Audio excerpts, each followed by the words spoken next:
মানে পদুম ফুলক যেতিয়া পদম ফুল বুলি ক'লে তেতিয়া ৰাইজে বুজি পাইছে ইতিমধ্যে যে এটা সময়ত মাছৰ যেতিয়া মাইকী মাছ মতা মাছ বুলি কৈছিল তেতিয়াও বুজি পাইছিলে, এতিয়া আৰু বুজি পাইছে পদুম ফুলটোক পদম ফুল বুলি যেতিয়া ক'লে।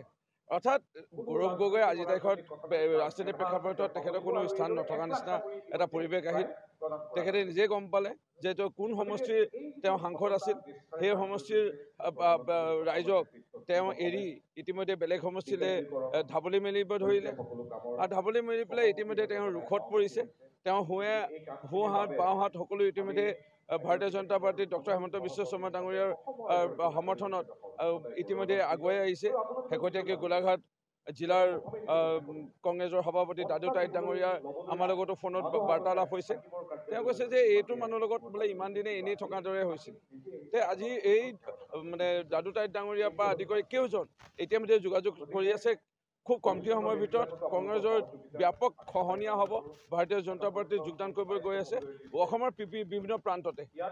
আমি অসমৰ ৰাইজে প্ৰত্যক্ষ ইতিমধ্যে কৰিব, আৰু বিধানসভা মজিয়াতটো দেখা পায়ে আছে এজন এজনকৈ বিধায়ক কংগ্ৰেছ প্ৰায় ত্যাগ কৰাৰ দৰে এটা পৰিৱেশ সূচনা হৈছে। এইটোৱে বুজাইছে যে কংগ্ৰেছ দল, মই 3 বছৰ আগত যেতিয়া মই কংগ্ৰেছ ত্যাগ কৰি পেলাই ভাৰতীয় জনতা পাৰ্টীত যোগদান কৰিবলৈ আগবাঢ়ি আহিছিলোঁ, সেই মুহূৰ্ততে কৈছিলোঁ যে কংগ্ৰেছ দল এটা ডুবন্ত নাও, খুব কমটি দিনৰ ভিতৰতে এই নাও ডুবিব, আৰু এই কংগ্ৰেছ এতিয়া ডুবিবলৈ ওলাইছে। চবতকৈ হাঁহি উঠাৰ বিষয়, অসমৰ ৰাইজে এই কথা কেতিয়াও মানি ল'ব নোৱাৰে, কিন্তু অসমৰ ৰাইজে এইটো দেখিলে যে কংগ্ৰেছ AUDFৰ লগত যে প্ৰেম, এইটো প্ৰেম যে তেওঁলোকৰ আছে, এইটো মানে এইটো প্ৰেম AUDF কংগ্ৰেছৰ, এইটোতো সকলোৱে দেখি আছে। যেতিয়া AUDFৰ বিধায়ক এজনে আমিনুল ইছলামে কিবা এটা প্ৰসংগ কয়, সেই প্ৰসংগ কোৱাৰ লগে লগে কংগ্ৰেছে একেলগতে তেওঁলোকে বাহিৰলৈ ওলাই যায়, সেইবোৰতো প্ৰেম দেখি আছে। সেই প্ৰেমবোৰৰ বেলেগ আৰু প্ৰমাণ অসমৰ ৰাইজৰ প্ৰয়োজন নাই।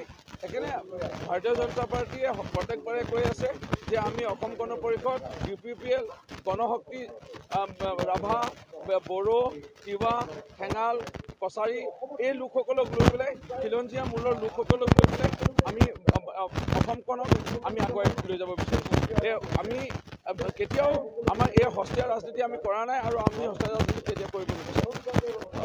ইণ্ডি এলায়েন্স সকলোৱে ইতিমধ্যে দেখা পালে যে তেওঁলোকে দত লগাই তেওঁলোকে ভাগ আৰম্ভণিতে ভুল কৰি পেলাইছে। আৰু যি প্ৰেম পত্ৰ বা যিকোনো এটা বিষয়ে আৰম্ভণি যদি ভাল হয়, শেষতো ভাল হয় বুলি সকলোৱে জানে। আমাকো এছে লিখিব শিকাইছিল যেতিয়া শিক্ষাগুৰুৱে প্ৰথম অৱস্থাত, আৰম্ভণি সদায় ভাল হ'ব লাগে। ইণ্ডি এলায়েন্সৰ আৰম্ভণিতে দত লগাই পেলাই তেওঁলোকে ভাগ কৰিব বিচাৰিলে, যাৰ কাৰণে গোটেই ভাৰতবৰ্ষত এতিয়া ভাগ হৈ গ'ল, আৰু ইয়াতো ৰাজ্যখনতো আমি এতিয়া ভাগ হোৱা দেখা পালোঁ। আৰু কেইজন ইতিমধ্যে এই ইণ্ডি এলায়েন্সৰ পৰা ভাগ হৈ আহিছে। কেইদিনমান আগলৈকে 15টা ৰাজনৈতিক দল আছিল।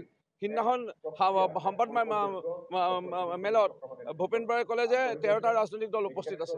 অৰ্থাৎ 15ৰ পৰা 13 আহিল, 13ৰ পৰা কেইদিনমানৰ পিছত 10 হ'ব, 10ৰ পৰা আকৌ গৈ পেলাই 8 বা 7 হ'ব, তাৰপিছত 4, 5, তাৰপিছত 2, 1 এনেকৈ দল থাকিব। থাকিল কথা অখিল গগৈ, খুব তেখেত এক প্ৰকাৰৰ মানে সৌভাগ্যৱান যে তেওঁ কিবা এটা ভাগ্য বলতহে বিধায়ক হ'ল এই শিৱসাগৰ সমষ্টি। শিৱসাগৰ সমষ্টিৰ বিধায়ক হোৱা ছমাহ নহওঁতেই তেওঁক সমৰ্থন জনোৱাই দিনে ৰাতিয়ে কষ্ট কৰি পেলাই, তেওঁকতো চিনিয়ে নাপায় শিৱসাগৰ ৰাইজে। অলিয়ে গলিয়ে ঘূৰি যিসকলে 8টামান জাতীয় ৰাজনৈতিক দল বা সংগঠনে, জাতীয় ছাত্ৰ সংগঠনে তেওঁক যোগদান জিকাইছিল, সেইসকলে তেওঁক পদত্যাগ কৰি পেলাই তেওঁৰ পৰা আঁতৰি আহিল। আজি সেইসকলে যদি তেওঁক অহাবাৰ সহায় নকৰে, আৰু এতিয়া মাননীয় মুখ্যমন্ত্ৰী ডক্টৰ হিমন্ত বিশ্ব শৰ্মা ডাঙৰীয়া BJP নেতৃত্বাধীন চৰকাৰ যেনে কাম কৰিব লৈছে শিৱসাগৰত, আৰু এতিয়া শিৱসাগৰৰ ভৌগোলিক এলেকাও সলনি হ'ল। সেইকাৰণে অখিল গগৈ 10টা অখিল গগৈ তেওঁ যদি লগত লৈ পেলাই ঘূৰেও, তেতিয়া আৰু অসমৰ কোনো এটা সমষ্টিতে তেওঁ জিকিব নোৱাৰে। ফেক্টৰ মানে তেওঁৰ নিজৰ যিটো সমষ্টি নাহৰকটীয়া, সেই নাহৰকটীয়া সমষ্টিতে আধা বয়সৰ দৰে হ'ব ভাতৃপ্ৰতিম বৰ্তমানৰ বিধায়ক তৰংগ গগৈ ডাঙৰীয়াৰ আগতে পৰাজয়বৰণ হ'ল। তেওঁ সমষ্টিতে জিকিব নোৱাৰিলে, লোকসভাত যেতিয়া যাব তেওঁ 5 লাখ, মোৰ সংখ্যাটো ভুল হৈছে, প্ৰায় 5 লাখ, 5.5 লাখ মান 6 লাখ মান ভোটত ব্যৱধানত তেওঁ হাৰিব। আৰু তৃতীয় চতুৰ্থ হয়তো তেওঁ চিকিউৰিটি ফৰফিট হ'ব যেন অনুভৱ কৰিছোঁ। সেইকাৰণে মই পৰামৰ্শ দিওঁ লুৰিণজ্যোতি গগৈ ডাঙৰীয়াক, আপুনি ছাত্ৰ নেতা হিচাপে ঠিক আছে, এতিয়া সমাজকৰ্মী হিচাপে আপুনি নিজৰ পৰিচয় দাঙি ধৰক, ৰাজনীতি পাৰিলে আপুনি ত্যাগ কৰক। গৌৰৱ গগৈ যদি বেজী আৰু এটা সূতা দি পোৱাহেঁতেন আজিলৈকে, নিজৰ এটা সময়ত দেউতাক আছিলে মুখ্যমন্ত্ৰী, তেওঁৰ পৰা আনি হ'লেও দিয়াহেঁতেন বেজী আৰু সূতা এটা, তেতিয়াও চাগে জিকিলে। কি দিলে আজিলৈকে? যোৰহাট লোকসভা সমষ্টিৰ ৰাইজৰ কাৰণে সাংসদৰ মজিয়াত মাত মাতি পেলা নাই, বেজী সূতা দি পোৱা নাই। আমাৰ যোৰহাট লোকসভা সমষ্টিৰ ৰাইজৰ কাৰণে মাত মাতি পোৱা নাই। আমাৰ বোলে কিবা এটা অনুষ্ঠান প্ৰতিষ্ঠানত কিবা দান দক্ষিণা দি পোৱা নাই। আমাৰ বোলে সুখে দুখে কেতিয়াবা বোলে কিবা এটা থিয় হৈ পোৱা নাই। বিভিন্ন বানপানী আহিল, বিভিন্ন ধুমুহা আহিল, মানুহৰ ঘৰ টিং ফুটিলে, কেতিয়াবা বোলে মাত এষাৰ দিব আহিলে, সেইবোৰো অহা নাই। এনেই আৰু ফ্ৰীতে ভোট লাগে। আমাৰ সাংসদ যিজনে পাব, আমাৰ তেওঁ শুইয়ে জিকিব। সেইকাৰণে ইয়াত আৰু বেলেগকৈ আৰু আমাৰ প্ৰচাৰ কৰিব লগাও নাই। দেশৰ প্ৰধানমন্ত্ৰী নৰেন্দ্ৰ মোদী ডাঙৰীয়া যি কেন্দ্ৰৰ বিজেপি চৰকাৰৰ আঁচনি, মাননীয় মুখ্যমন্ত্ৰী ডক্টৰ হিমন্ত বিশ্ব শৰ্মা ডাঙৰীয়াৰ এই 3 বছৰ নহওঁতে যিখিনি আঁচনি ৰাইজে সা সুবিধা লাভ কৰিছে, এখন গুলি নুফুটা বম নুফুটা অসম লাভ কৰাৰ উপৰিও চাহ বাগানৰ শ্ৰমিকৰ মজুৰি বৃদ্ধি, আজি আমি মাটি পট্টা প্ৰদান কৰিছোঁ।